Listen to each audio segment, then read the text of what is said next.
we are from Group 1. Today, we want to talk about flash flood.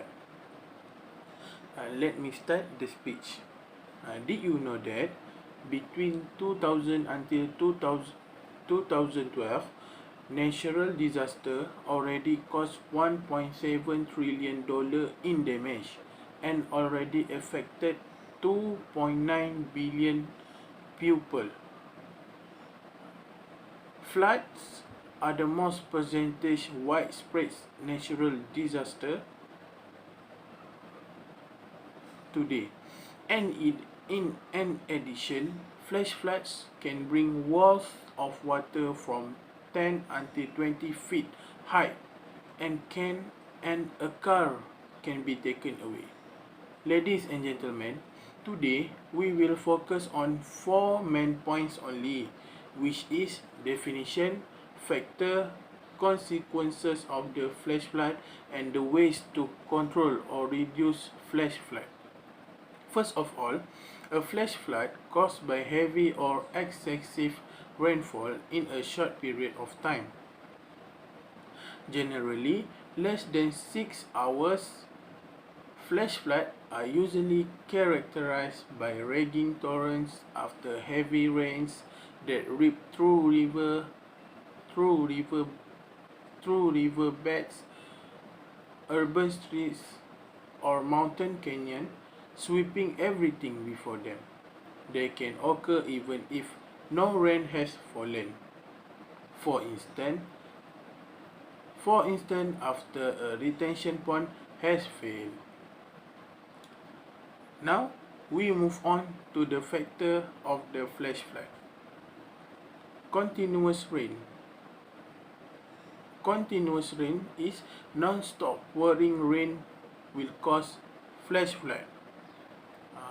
On low ground, the rain will go to the rivers, and the rivers that are filled with water will then start abounding, which then causes the lowlands to be filled with water. An example, city in Selangor had a 2 days continuous rain, which caused some city like Klang and Bukit Changang had a flash flood. Second factor is urbanization process. Urbanization process of the lands causes many areas to be modernized. Lowlands areas are used by taking the soils from the mountains. There are also tributary and streams being buried by soils to become the land for new buildings. These kinds of activity are the factor which contribute to floods. Streams and valleys that used to be playgrounds for kids back in the days are now buried. When the rain pours, the water will flow from the hills into lower lands and become stagnant. Over time, the water will add up and cause flash flood. Thank you.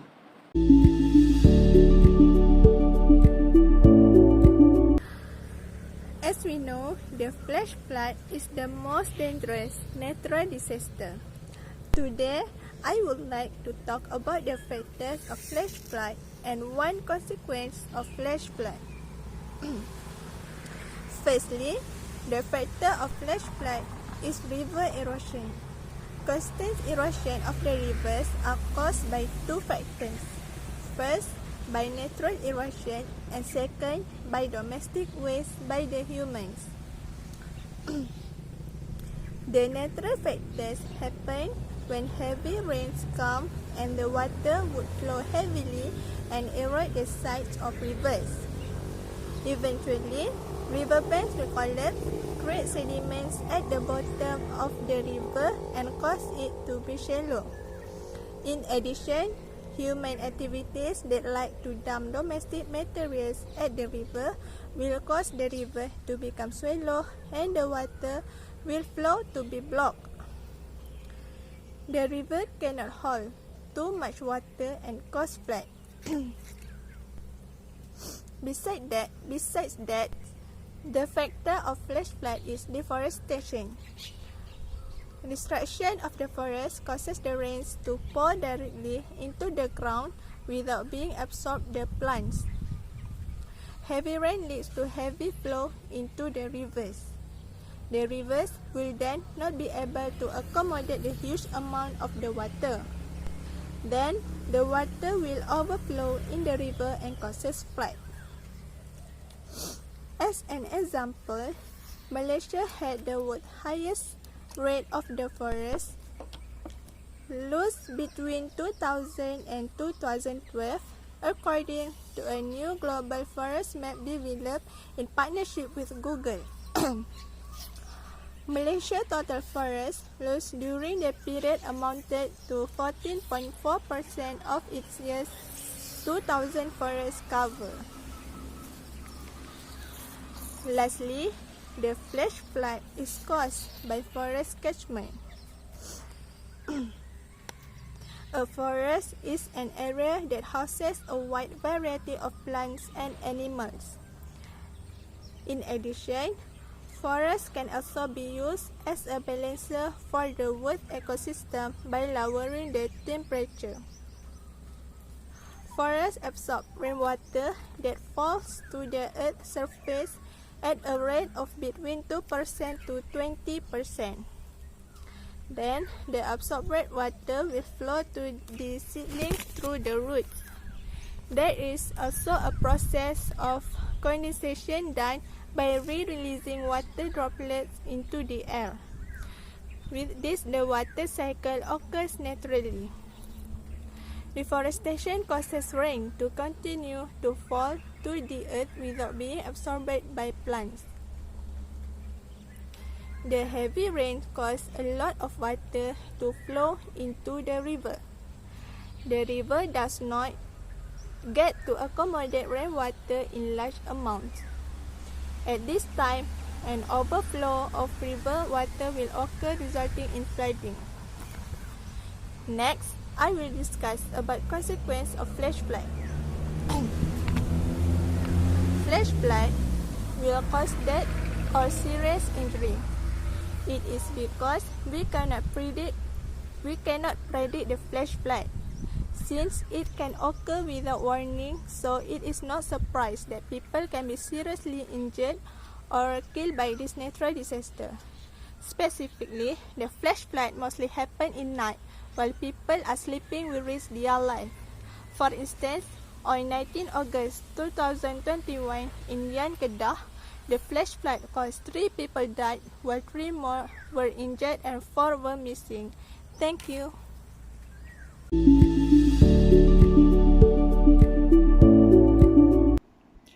Assalamualaikum warahmatullahi wabarakatuh. My name is Nurul Sabrina binti Ahmad Kamal. My matric number is 0C8037.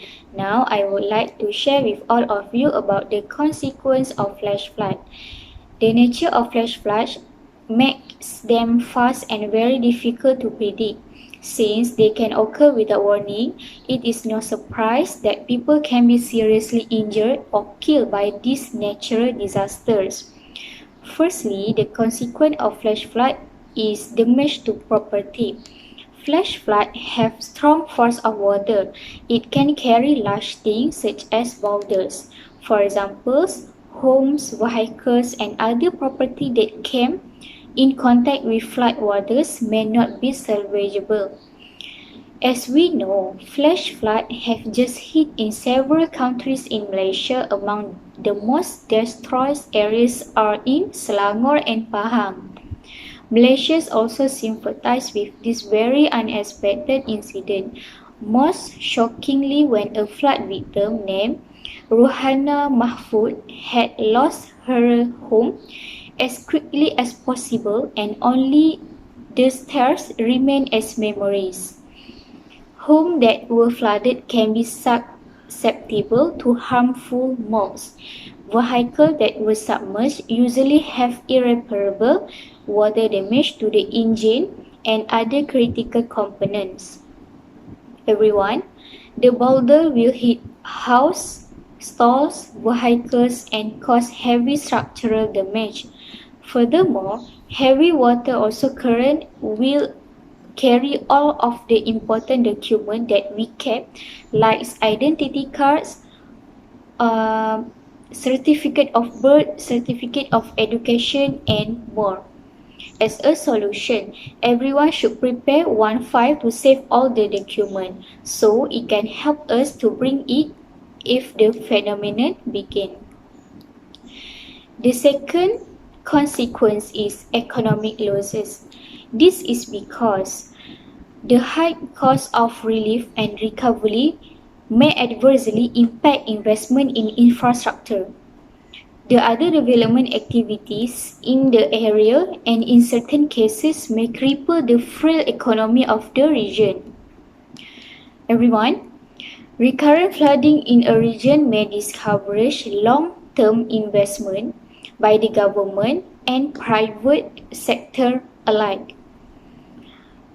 Lack of livelihoods combined with migration of skilled labor and inflation may have a negative impact on a region's economic growth. If the workplace is destroyed by floods, they have no place to work.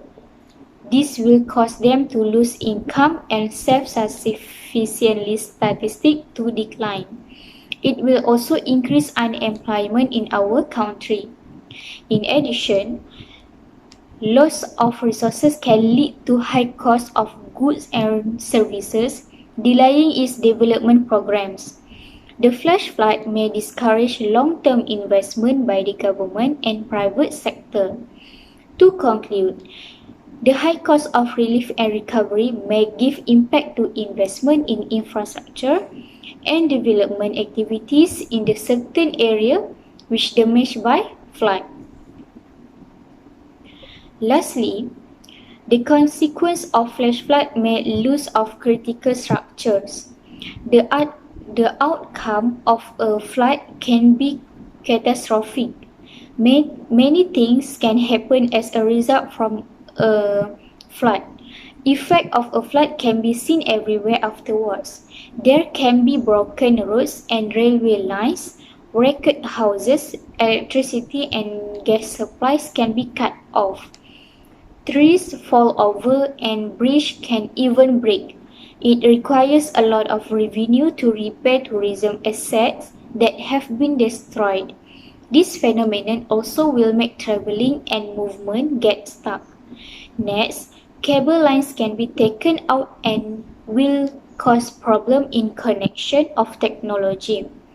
Historical structure also damaged and the country will lose their uniqueness.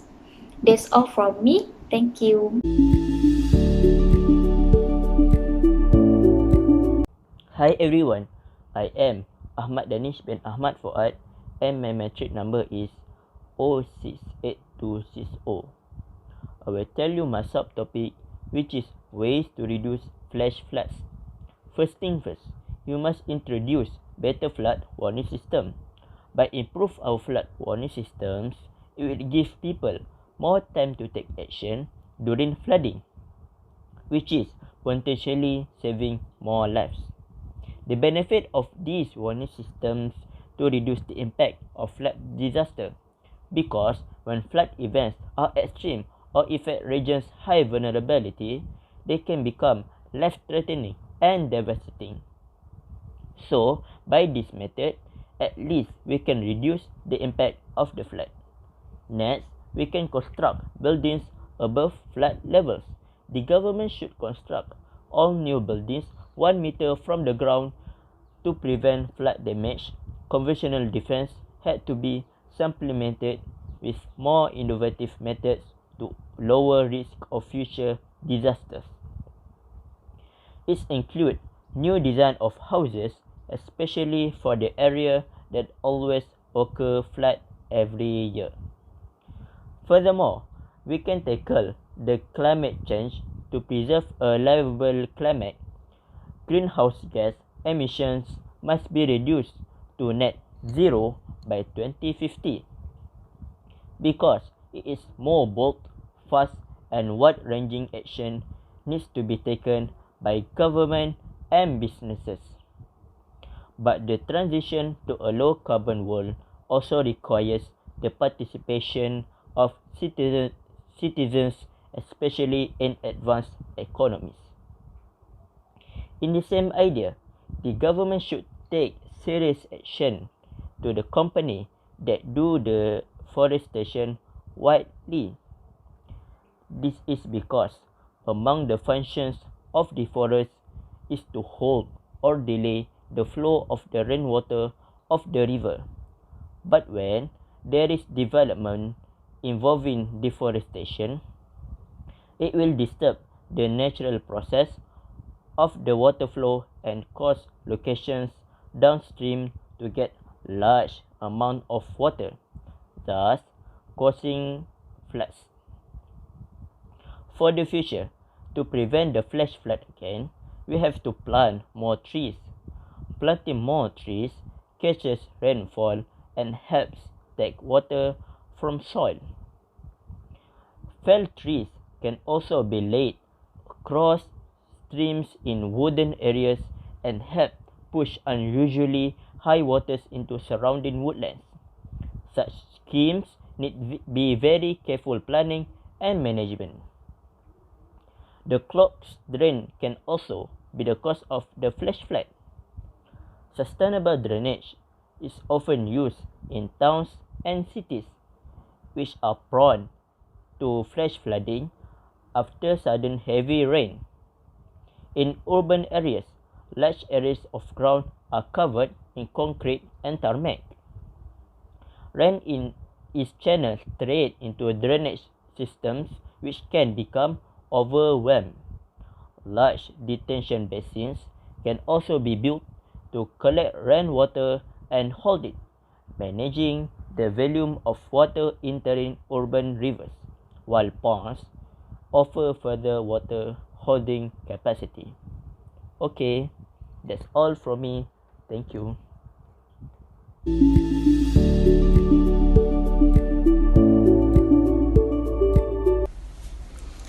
Hai, Assalamualaikum warahmatullahi ta'ala wabarakatuh.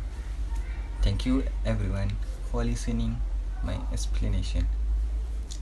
My name is Muhammad Adib bin Muhammad Shafi'i and my metric number is 068137. I'm from a bachelor's degree in Islamic Wealth Management from Faculty Management and Business. As described earlier, many ways can be used to solve the problems faces in our country.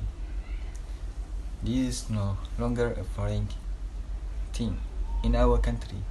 It will happen almost every year.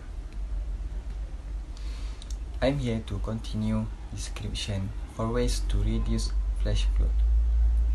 Ways to reduce flash flood. This is a description modify homes and business to help them withstand floods. The focus should be on flood resilience rather than defenses schemes.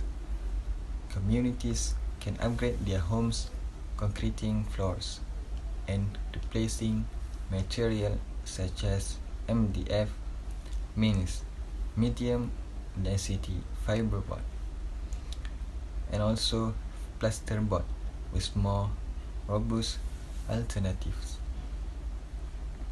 Besides, communities who can build waterproofing homes and business and moving electric socket higher up the wall to increase resilience. That's all for description. I want to continue the conclusion. For the conclusion, flooding as a natural disaster surely cannot rule out in Malaysia.